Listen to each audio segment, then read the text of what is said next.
दिनांक 19 एप्रिल 2026 रोजी झालेल्या वादळी वारा व अवकाळी पावसामुळे उत्तर सोलापूर तालुक्यातील मौजे तळेहिप्परगा येथे अत्यंत दुःखद घटना घडली। गफूर असलम चौधरी वय वर्ष 11 या निष्पाप मुलाचा दुःखद मृत्यू झाल्याची घटना अतिशय वेदनादायी होती। या दुःखद प्रसंगात संपूर्ण कुटुंबावर कोसळलेल्या संकटाची गंभीर दखल घेत माननीय राजू खरे साहेबांनी त्यांच्या कुटुंबाची भेट घेतली होती आणि संबंधित ग्रामसेवक व तहसीलदार यांच्याशी तात्काळ संपर्क साधून पंचनामा करण्याच्या सूचना दिल्या होत्या।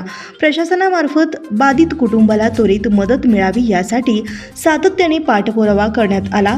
आज प्रशासनाच्या वतीने मदत म्हणून 4 लाखाचा धनादेश संबंधित कुटुंबाला सुपूर्द करण्यात आला।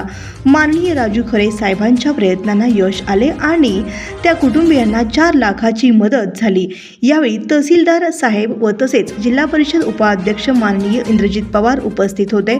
ईश्वर त्या चिमुकल्याच्या आत्म्यास शांती देवो आणि चौधरी कुटुंबाला हे दुःख सहन करण्याची शक्ती देवो हीच प्रार्थना।